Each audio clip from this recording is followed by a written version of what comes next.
55, 55 और 95 हर उम्र के लिए यकसा मुफीद, मफाद आम्मा का आलम बरदार। जरूर सब्सक्राइब करें, लाइक करें, शेयर करें और बेल आइकन प्रेस करना न भूलें। Rabbani the scholar YouTube channel. बहरहाल आइए, यहाँ पर मैं आज की इस नशिस्त के तीसरे कलमकार की हैसियत से अजमत इकबाल साहब को मदऊ करता हूँ कि आप यहाँ तशरीफ लाएं और अपनी तकनीक पेश करें। अजमत इकबाल साहब।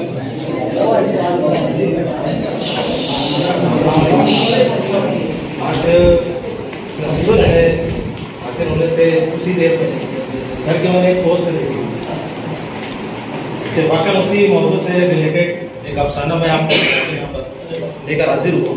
इसका उन्वान है आग।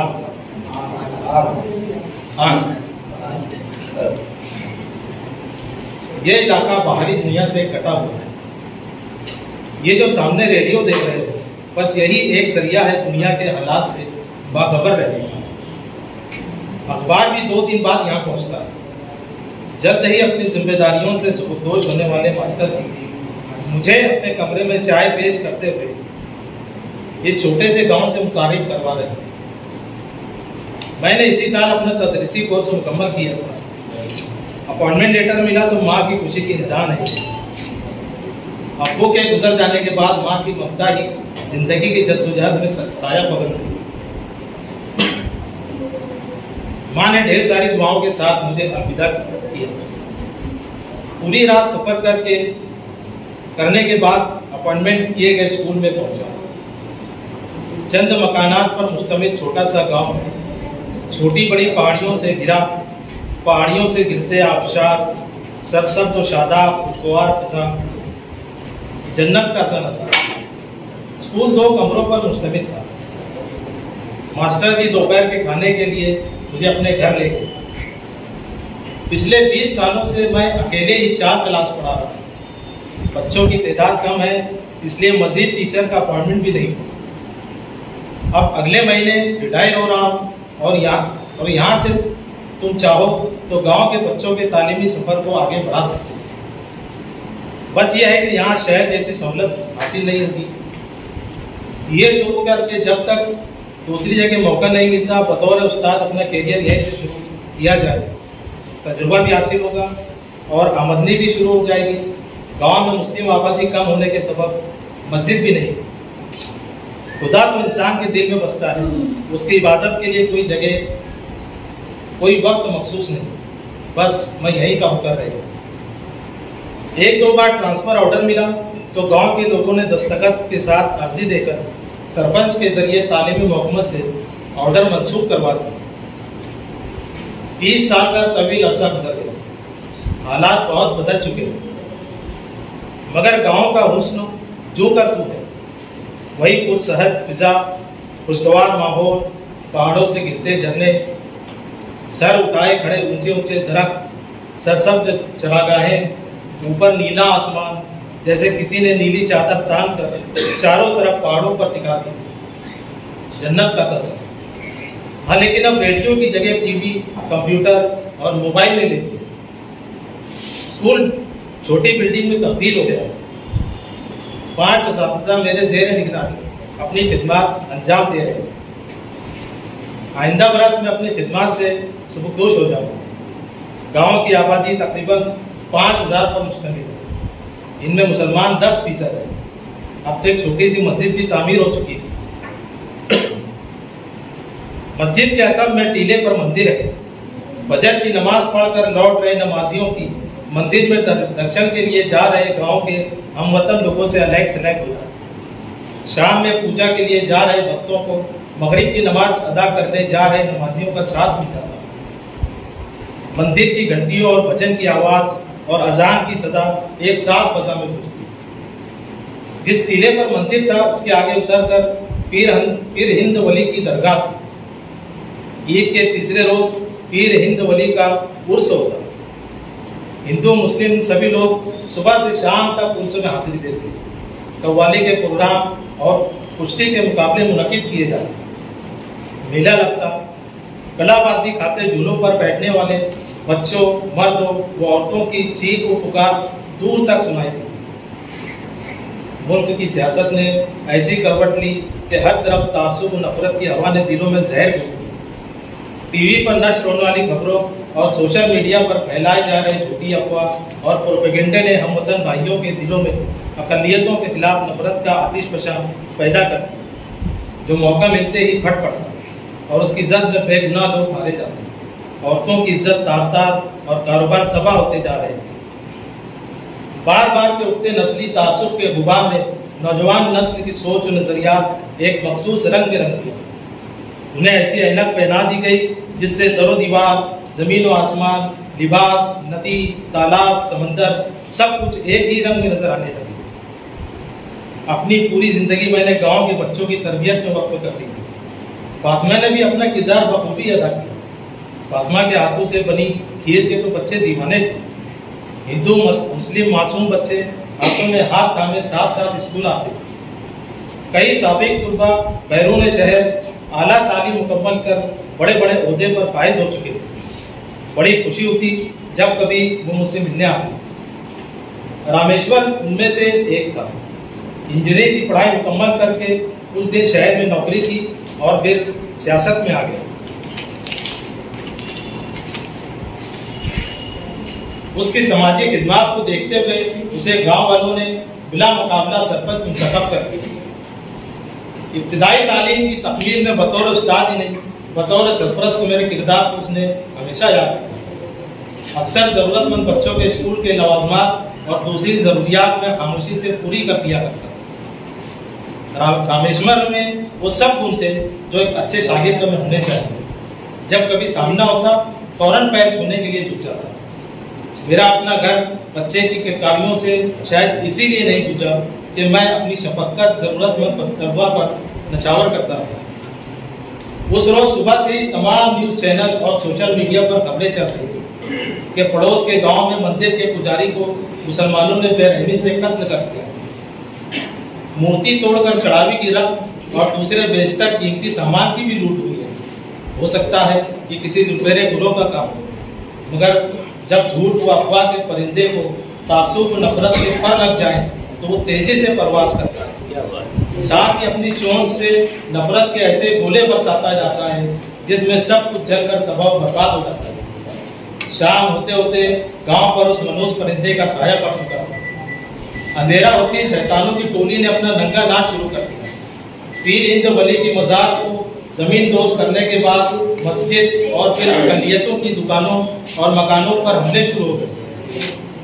अकीदे को ठेस पहुंचाएंगे, फिर माली तौर पर मफलूज करने की कोशिश और फिर मार काट और अस्बतों को लूटने की दरिंदगी शुरू हुई। इनमें अक्सरियत दूसरे गांव से आकर हमला करने वालों की तोड़ फोड़, आतिशजनी, नारों और चीख पुकार की आवाज से फातिमा पर लर्जा तारी हुई। मैं उसे तसल्ली देने की कोशिश करता रहा। डरो नहीं, गांव वाले हमारी बहुत इज्जत करते हैं। हम जिंदगी भर उनके साथ रहे। अल्लाह हमारी मदद करे, बस दुआ करते रहो। बज़ाहिर मैं पुरसुकून नजर आने की कोशिश कर रहा था, मगर जानता था कि उस रात हम इन दरिंदों का शिकार भी बन सकते थे।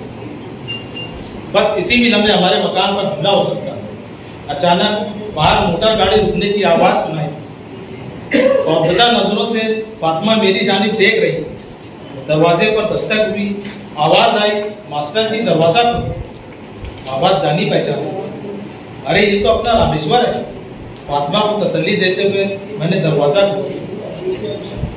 गुरु जी चलो जल्दी से, मौसी को लेकर गाड़ी में बैठो, मैं तुम लोगों को सेफ जगह पर छोड़ देता हूँ। मैंने पलट कर फातिमा को देखा।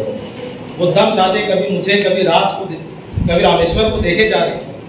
जल्दी करो मौसी, पब्लिक पागल हो रही है, वो लोग कभी भी इधर को पहुंच जाएंगे। नारों, चीख पुकार और तोड़ फोड़ की आवाज करीब और करीब होती जा रही। मैंने सहारा देकर फातिमा को गाड़ी में चढ़ाया। रामेश्वर ने हमारे घर का दरवाजा बंद किया और ड्राइविंग सीट पर आकर बैठा। वो गांव के पिछले हिस्से से कच्चे रास्ते पर गाड़ी तेज रफ्तार से आगे बढ़ाता जा रहा था। मैंने गांव की जानिब पलट कर देखा। हर तरफ आग के शोले आसमान से आग जारी कर रहे। फातिमा ने मेरे हाथ मजबूती से पकड़ रखा। वो अब भी कपकपा रही। मैं अभी तुमको अपने फार्म हाउस पर छोड़कर आता हूँ, उधर तुमको कोई रिस्क नहीं रहेगा। सवेरे वातावरण शांत हो जाएगा तो लेने आ जाओ। पीछे मुड़कर देखते हुए रामेश्वर ने कहा। थोड़ी ही दूर चले होंगे कि सामने कुछ रोशनी नजर आई। आगे का मंजर खौफनाक था। हाथों में हथियार और मशाले लिए नौजवान और कुछ नौउम्र अपराध गोया किसी शिकार के मुंतज़िर थे। आगे जाने का रास्ता रबरी टायर और दरख्त के तनों को आग लगाकर बंद कर दिया गया। रामेश्वर ने गाड़ी को ब्रेक लगाया। आने वाले खतरे को भागकर डर की एक लहर मेरे दिमाग से जिस्म तक उतरती हुई महसूस हुई। गाड़ी रुकते ही हथियारों से लैस जुनूनी भेड़ियों ने हमें घेर लिया। ये करीब की बस्ती के लोग थे। किसी ने गाड़ी के अंदर मशाल की रोशनी पड़ते ही कहा, अरे ये तो मास्टर है, चलो नीचे उतर जाओ। दूसरी आवाज आई, अरे तू अंदर ही बैठ। इनमें से एक ने रामेश्वर से कहा। मैंने फातिमा का हाथ पकड़कर उसे नीचे उतारा। चलो बस्ती की तरफ निकल जाओ, जल्दी। मैंने रुककर लाचारी से रामेश्वर की तरफ देखा। मशाल की रोशनी में उसके चेहरे से खौफ साफ झलक रहा। अरे जाओ यार, किसी ने मुझे पीछे से धक्का देते हुए कहा।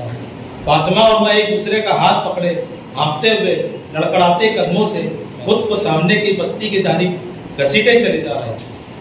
मारो, काट डालो, गाड़ी के अंदर ही जला दो साले काफिर को। गुस्से, नफरत और इंतकाम के जज्बात से लोग चीख रहे और फिर एक जबरदस्त धमाका हुआ। मैंने मुड़कर देखा, आग की तेज लपटें आसमान को छू रही। क्या बात है।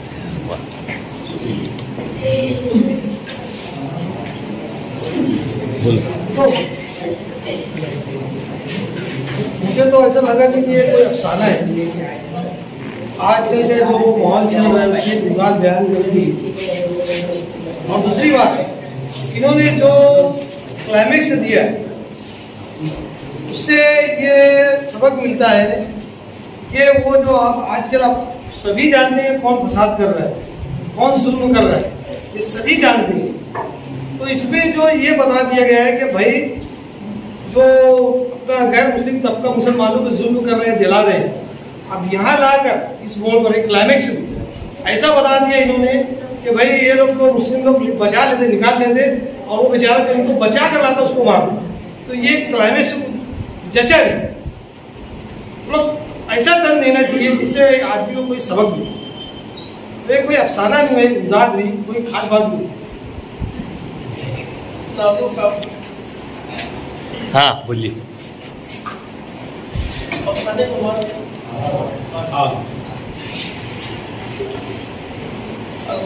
इकबाल साहब ने जो अफसाना जो पेश किया है, ये अफसाना का मुझे मजमून ज्यादा नजर है। उसके पीछे कुछ तकनीकी मतलब। शुरुआत में आपका नरेशन, जिसको तमहीदी नरेशन बोल सकता हूँ, कहानी की तरफ कारीन की तवज्जो मबजूल कराने के लिए तो काफी तवील होती है। अक्सर और बेशतर ऐसी नशिस्तों में हमारे जो सीनियर असातिज़ा जो रहे और हम लोग सभी बोलते रहे कि अफसाने का कारी सही होता है। जिस आपके अफसाने में जिस कहानी को आपने पेश की है, जाहिर सी बात है कि कारी यहाँ पे मौजूद जितने भी कारीन हैं या जो भी पढ़ेगा इसको उर्दू जबान वाला बर सगीर में, तो उनको इन तमाम हालात का माजी में पहले से तजुर्बा है, मुख्तलिफ वाक़यात खबरों के जरिए और उनकी उम्र के जरिए। तो इसलिए वो इससे भागना चाहेंगे कि जल्दी से मुझको इस सवालत को पार कर दे। और बहुत ज्यादा आपको यहाँ पे समझाने की जरूरत नहीं है इस अफसाने के अंदर। इस तरह की कहानियां 20वीं सदी में जो मैगजीन आता था गुलामी किरण, जब फिरका वाराना फसादात की शुरुआत होती 47 के बाद से, तो इसी महज पर बहुत सारा लिखा गया है। ये आज वही कार्य में जो जिनकी उम्र जो 40 से 70 के बीच में ये पढ़ चुके हैं, इस श्लोक को जान चुके हैं। आप माशाल्लाह बहुत अच्छा लिखते हैं। आपने शुरुआत में जो 2 से 3 जो अफसाने तो अभी भी मुझे लक्ष्य है, जो मुकालमा जो कैफियत निगारी आपने जो पैदा की थी, वो हस्बैंड एंड वाइफ की जो मुकालमे थे, वो अफसाना अभी तक मेरे जहन से छिपका हुआ है। मैं आपको उस कलीमा में देखता हूँ तो फिर मैं समझौता नहीं कर सकता। यहाँ पे अगर मैं वो भराई का काम करूंगा तो यहाँ पे कलम के साथ नाइंसाफी होगी।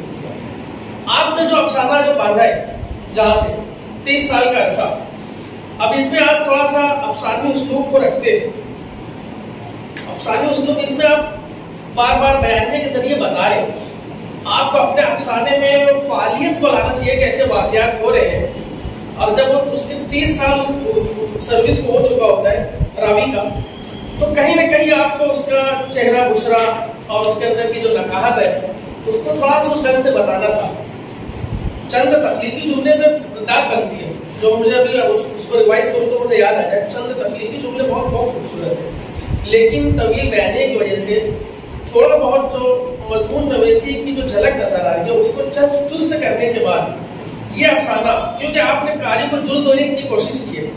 हर किसी को मैं अक्सर बोलता हूँ, अफसाना निगार को मजहब मैंने मुस्लिम और उर्दू जानने वाले अफसाना निगार को मुसलमान बनकर नहीं लिखना चाहिए। मैं अक्सर बोलता हूँ, जैसा कि उनका एतराज था कि नहीं ऐसा नहीं, बिल्कुल ऐसे क्यों नहीं हो सकता। जब ये आग लगती है फिरका परस्ती की या तरासुब की, तो अमल और रद्द-ए-अमल की नफ्सियात में हर इंसान मुब्तला होता है। इस तरह के वाकयात गैर मुस्लिमों के साथ भी पेश आ सकते हैं और आते ही, लेकिन हम लोग अपनी मनचाही खबरों को देखना चाहते हैं, उम्मन ऐसे ही होते हैं। आपने एक प्यारा अफसाना लिखा, लेकिन वो मजीद अच्छा हो सकता था। मुझे आपसे जिस कैलिबर को मैं आपको देखता हूँ, मुझे आपसे वैसी तवक्को मैं आपसे रखता हूँ। बैक काफी अरसे बाद आपने यहाँ पे अफसाना पेश किया, मैं आपको दिल मुबारकबाद पेश।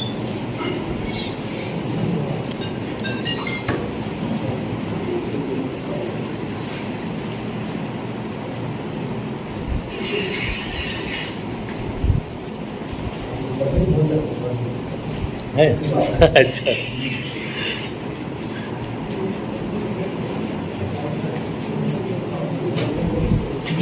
आइए अहमद इकबाल साहब के बाद हमारे लिस्ट में मौजूद डॉक्टर मोबिन नजीर साहब, मैं गुजारिश करता हूँ कि आप तशरीफ लाएं और अपनी तकरीर पेश करें। और कोई बोलना चाहता हूँ काफी तवील हो गए। 55 और 95 हर उम्र के लिए यकसा मुफीद, मफाद आम्मा का आलम बरदार। जरूर सब्सक्राइब करें, लाइक करें, शेयर करें और बेल आइकन प्रेस करना न भूलें। Rabbani the scholar YouTube channel. Rabbani the scholar YouTube channel इल्मी, अदबी, दीनी, मिल्ली, समाजी, सकाफती, तहजीबी, फलाही, तिब्बी, फन्नी, माशी, तिजारती, माशरती, इंतजामी, इनकलाबी, तहरीकी, तहकीकी, तकनीकी, तफ्तीशी, तामीरी, तालीमी व मालूमाती यूट्यूब चैनल।